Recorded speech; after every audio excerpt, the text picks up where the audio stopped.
તમારી વાત છે ને એ જ મારી વાત છે. તમે ખૂબ સરસ વાત કરી કે મગફળી છે એ બધાની પલળી ગઈ છે. હવે બધી જ મગફળી પલળી ગઈ હોય તો પછી ટેકાના ભાવે ખરીદી કેમ?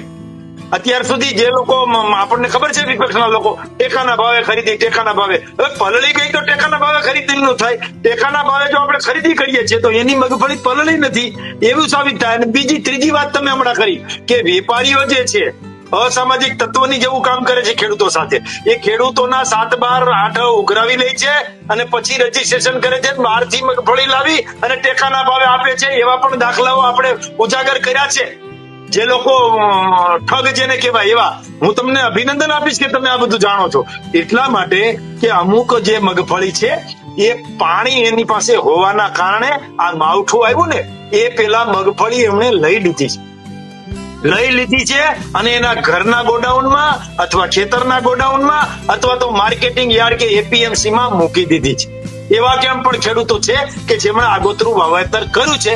એવા જે ખેડૂતો છે એમણે રજીસ્ટ્રેશન કરાવ્યું છે એની મગફળી ખરીદવાની છે. એટલે ખરીદવી પણ પડે સરકારે. પછી જેની મગફળી બગડી ગઈ છે માવઠાના કારણે, કમોસમી વરસાદના કારણે, એની મગફળીનો ભાવ કેટલો હતો, શું હતો, C2+15 પ્રમાણે શું આપવું પડે, સ્વામિનાથન કમિટીની ભલામણ શું હતી માવઠા માટે. નરેન્દ્રભાઈ મોદીએ ભૂતકાળમાં જે કહ્યું છે કે ખેડૂતોને ઘરે પાક આવી ગયો એ પછી પણ માવઠું આવે તો પણ અમે મદદ કરીશું, એની જ આ મદદ છે. એટલે રાજ્ય સરકારે કેન્દ્ર સરકાર સાથે સતત ચર્ચાઓ કરી છે અને હજુ પણ મેરેથોન ચર્ચાઓ ચાલે જ છે. ખેડૂતને અન્યાય ન થાય.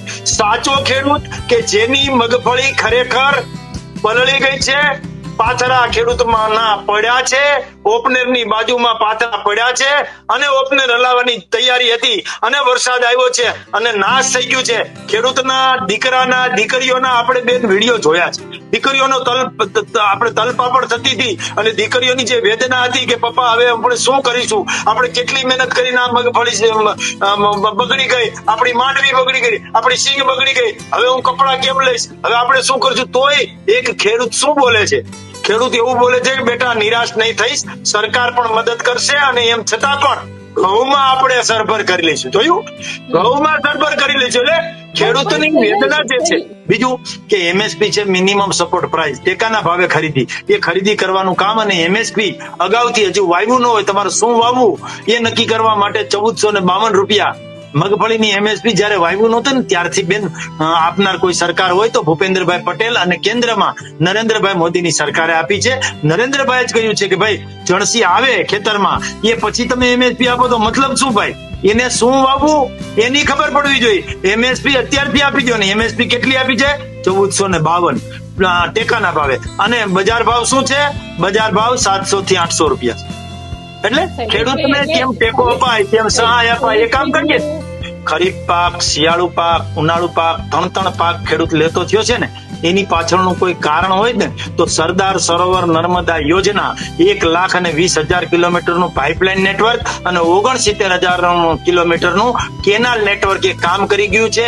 એ કેનાલ ને પાઇપલાઇનના નેટવર્કના કારણે ખેડૂતોના ખેતર સુધી ડેમના માધ્યમથી, ખેતતલાવડીના માધ્યમથી, ચેક ડેમના માધ્યમથી જે ભર્યા છે નર્મદાના નીર, એના કારણે 3 પાક લેતો છો છે. એટલા માટે નરેન્દ્રભાઈ મોદીને અભિનંદનની સાથે હું કહું છું કે એમને હવે નવો પાક લેવો છે એનો વાંધો નથી. થઈ ગયું છે સર્વે બેન, પંચરોજકામ થઈ ગયું છે.